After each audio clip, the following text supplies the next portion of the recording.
So habari kubwa kabisa kwa mashabiki wa Simba na Yanga.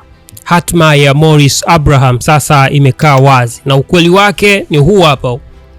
Morris Abraham alikuwa miongoni mwa majina yaliyokuwa yanatajwa kwa nguvu sana kama target ya klabu ya soka ya Young African Sports Club katika dirisha dogo la usajili.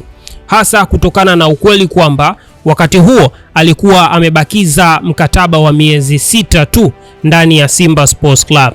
Hali hii iliwapa matumaini makubwa mashabiki wa klabu ya soka ya Yanga, wakiamini kuwa dili hili lingewezekana kuwa rahisi, lakini mashabiki wa klabu ya soka ya Simba wakabaki na wasiwasi mkubwa.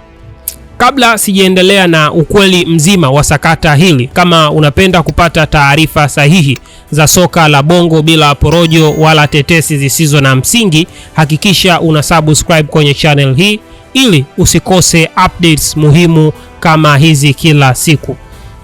Lakini kama nilivyokueleza hapo awali, changamoto kubwa katika sakata la Morris halikuwa ni klabu, bali ni upande wa wasimamizi wake, watu ambao wanamsimamia Morris Abraham. Morris bana anasimamiwa na watu ambao wako makini sana katika maamuzi, na miongoni mwa watu hao ni nahodha wa timu ya taifa ya Tanzania, Mbwana Ali Samata.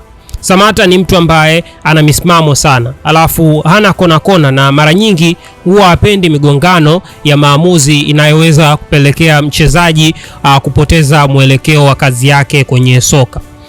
So kwa sababu hizo, wasimamizi wa Morris Abraham hawakuridhika na tetesi wala mazungumzo ya haraka.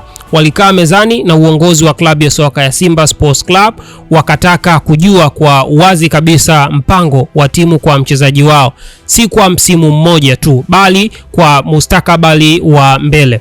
Kutokana na kiwango cha Morris Abraham, Simba Sports Club walichukulia swala hilo kwa uzito mkubwa, na hapo ndipo ambapo Simba waliamua kumpatia Morris Abraham mkataba mpya, mkataba wa miaka 2, wakionyesha wazi kuwa bado wanamuhitaji kama sehemu muhimu ya mipango yao ya timu.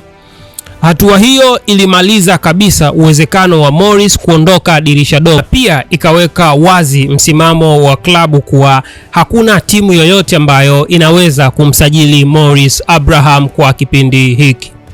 Niko hapa kukuthibitishia kwamba Morris Abraham ataendelea kusalia Simba Sports Club kwa miaka mingine 2 ijayo, isipokuwa tu kama atapata ofa ya kucheza nje ya Tanzania, jambo ambalo linaweza kubadilisha mwelekeo wa maamuzi hapo baadaye. Huu ndio ukweli kamili wa sakata la Morris Abraham, bila kupindisha maneno, bila kuongeza drama, bali ni taarifa sahihi kuhusu maamuzi ya kitaalamu yaliyofanyika nyuma ya pazia, na klabu ya soka ya Simba wamefanikisha kumbakiza Morris Abraham kwenye viunga vya Msimbazi.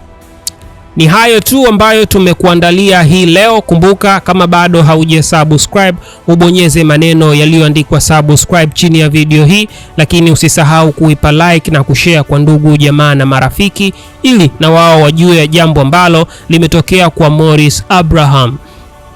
Kumbuka, hii inaitwa J Sport na mimi ni J Kibuga.